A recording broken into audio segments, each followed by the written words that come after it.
আগে বসতে না পারলেও আজকে যেহেতু প্রচারণা শেষ দিন, আমরা প্রচারণা করলাম। আপনারা নিশ্চয়ই আমাদেরকে অবজার্ভ করেছেন, মাঠ অবজার্ভ করতেছেন। আমরা আমাদের কন্ট্যাক্ট কিরকম হচ্ছে আমাদের প্রার্থীদের, প্রতিযোগীদের, নিশ্চয়ই আপনারা সেগুলো রিপোর্ট করতেছেন, নোটে রাখতেছেন। তো আমরা মনে করলাম যে অন্তত যেহেতু আমরা প্রচারণা আজকে রাত থেকে শেষ করছি, অন্তত শেষের সময় আপনাদের সাথে বসি, আমরা কি ফিল করলাম, আপনারা কি ফিল করলেন, এটা মনে হয় প্রপারলি এক্সচেঞ্জ হবে। So you can hear from you and you can hear from me. So that's why আমরা আজকে এখানে আমরা আমাদের নির্বাচনী কার্যক্রম সম্পন্ন করছি। এই সাংবাদিক সম্মেলনে ফর্মালি আমাদের প্রচারণা সমাপ্তি হবে, যদিও আগামীকালকে 7:30 পর্যন্ত সময় আছে। কিন্তু আমরা যেহেতু গত 2 দিন সপ্তাহ খুব বেশি পরিশ্রম করেছি, মানুষের বাসায় বাসায় গিয়েছি, আমরা কিছুটা ক্লান্ত। আপনাদের সাথে কথাবার্তা বলার পর আমরা চেষ্টা করবো ঘুমাতে, আর ঘুম থেকে যখন উঠবো তখন তো 7:30 বেজে যাবে। 7:30 পর্যন্ত টেকনিক্যালি আজকে শেষ হচ্ছে। আমরা চেষ্টা করছি মানুষের কাছে যেতে, মানুষকে আমাদের উলিপুরকে পরিবর্তনের কথা শোনাতে, মানুষের কথা শুনতে। আমরা আমাদের সাথে হয়তো একমত হবে যে দুঃখজনকভাবে উলিপুর বাংলাদেশের সবচেয়ে গরিব থানাগুলো বা অনুন্নত থানাগুলোর একটা, এবং পরিসংখ্যান অনুযায়ী 26 জন মানুষ 100 জনের মধ্যে এক্সট্রিমলি পোর। তার মানে হলো এতই গরিব যে 3 বেলা ঠিক মতো খেতে পারে না, এবং 36 জন মানুষ হলো কোনো রকম 3 বেলা খেয়ে পড়ে আছে। সো অন এভারেজ আমি একটা আর্টিকেল করলাম, রাজশাহী বিশ্ববিদ্যালয়ের 2 জন এই খুব রিসার্চার, তারা উলিপুরের এমপ্লয়মেন্ট তারপর এটা নিয়ে একটা আর্টিকেল লিখেছে, এবং যেটা একটা ইন্টারন্যাশনাল জার্নালে পাবলিশ হয়েছে। সো ওই আর্টিকেলে সে দেখিয়েছে প্রায় 70-এর বেশি, 70.5 এই পার্সেন্টটা হলো এখনো দরিদ্র সীমার কাছাকাছি, হয় নিচে নাহলে একটু উপরে, দরিদ্র সীমাটা সুই এই লেভেলে আমাদের বসবাস।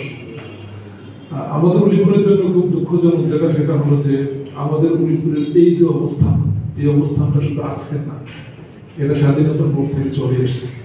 তার মানে 1 দশক, 2 দশক, 3 দশক, 4 দশক, 5 দশক, 50 বছর পার করেছি আমরা। গোল্ডেন জুবিলি হয়ে গেছে, এবং এখন গোল্ডেন জুবিলি পার হয়ে গেছে। তার মানে দারিদ্রতার সর্বনিম্নে থাকা সুবর্ণ জয়ন্তী আমাদের পার হয়ে গেছে। এই পার হওয়াতে আমরা উলিপুরের মানুষকে যেটা বলার চেষ্টা করেছি সেটা হলো যে দারিদ্রতার ইম্প্যাক্টটা ওভারঅল উলিপুরকে গোটা বাংলাদেশ এবং পৃথিবীর কাছে একদম খুব খারাপ একটা পজিশনে নিয়ে গেছে। তাদের এই উলিপুর বদলায় দেওয়ার ক্ষেত্রে খুব বেশি কন্ট্রিবিউশন করার সুযোগ কম। তো আমাদের যে পরবর্তী জেনারেশন, এই জেনারেশনকে আমরা সেভাবে গড়ে তুলতে চাই এবং তাদের মাধ্যমে উলিপুরটাকে পরিবর্তন করতে চাই। এর পাশাপাশি আমরা মানুষদেরকে বলার চেষ্টা করছি যে আমাদের করাপশন দুঃখজনকভাবে উলিপুরে আপনাদের অনেক পত্রপত্রিকায় নিউজ বেরিয়েছে, অনেক নিউজ হয়তো প্রকাশিত হয়নি। এখানে চাঁদাবাজের যথেষ্ট প্রভাব, এবং আমাদেরকে ব্যবসায়ীরা এমনও বলছে, কাঁচাবাজারের ব্যবসায়ী, যে চাঁদা জ্বালায় অতিষ্ঠ হয়ে যাবে, সিদ্ধান্ত নিয়েছে যে না, উলিপুরে কাঁচা পাবেন তারা এখান থেকে সরাই শিল্পের দিকে নিয়ে যাবে। সো চাঁদাবাজের একটা হিউজ ইম্প্যাক্ট আছে। মাসাকে অনেক আগে গেছে, মাসাকে চলে গেছে। সো এই ধরনের একটা দুর্নীতি এবং চাঁদাবাজের মুক্ত উলিপুর। এর পাশাপাশি উলিপুরের যে রাস্তাঘাটের অবস্থা, সো ওই উলিপুর এবং বিশেষ করে চর, আমাদের উলিপুর উপজেলার হলো যে 8টা ইউনিয়ন হলো চর বেষ্টিত, এবং আমি এক অর্থে সৌভাগ্যবান যে আমার ধারণা আমাদের প্রার্থীদের মধ্যে মনে হয় আমি একমাত্র ব্যক্তি যার পড়াশোনা হলো নদী এবং চর নিয়ে। So I did my honors in geology and mining.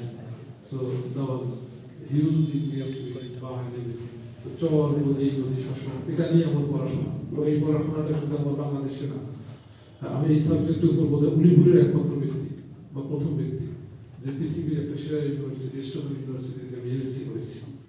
আমার জানা মতো উলিপুরে এখন পর্যন্ত আমি কাউকে পাইনি যে স্টেট হয়ে গেছে এই সাবজেক্টের উপর এমএসসি করেছি। সো আমি মনে করি যে এই দিক থেকে সৌভাগ্য। চোরের সায়েন্টিফিক ওয়েতে যদি ভাঙনটা কি করে রোধ করা যায়, স্থায়ী বাঁধ কি করে দেওয়া যায়, অল্টারনেটিভ কৃষি অথবা চরে কি করে উৎপন্ন করা যায়, এবং এই যে কৃষির বাজার চেষ্টা করেছি। এর বাইরে আমরা উলিপুরের ছাত্রদেরকে নিয়ে আমরা উলিপুরটাকে পরিবর্তন করতে চাই। আপনাদের মনে থাকবার কথা যে আমরা উলিপুরের প্রত্যেকটা স্কুলে 1 থেকে 10 যাদের রোড তাদেরকে ডেকে নিয়ে এসে আমরা সংবর্ধনা দিয়েছি, এবং এই সংবর্ধনা অনুষ্ঠানের সাথে সাথে বা একটু আগে পরে আমরা দেখার চেষ্টা করেছি যে উলিপুরের ছাত্রদের আইকিউ লেভেলটা কোন জায়গায়। তো আমরা 35,000 আমরা এমসিকিউ দিয়ে আমরা হলো যে মেধা যাচাই করেছি, আমরা পরীক্ষা নিয়েছি, মাল্টিপল চয়েস কোশ্চেনের মাধ্যমে আমরা একটা কুইজ কম্পিটিশন করেছি। তারপর আমরা চিন্তা করেছি যে না, আমরা যদি একটা স্বপ্নের উলিপুর করতে চাই, একটা উন্নত নিরাপদ এবং সমৃদ্ধ উলিপুর করতে চাই, উলিপুরের বাচ্চারা যাদেরকে ফোকাস করে আমরা উলিপুরটা করতে চাই, তারা উলিপুরটাকে কেমন দেখতে চাই। তো এই জন্য আমরা যেটা করেছি সেটা হচ্ছে আমরা স্কুল এবং কলেজগুলোর মধ্যে আমরা রচনা প্রতিযোগিতার আয়োজন করেছি।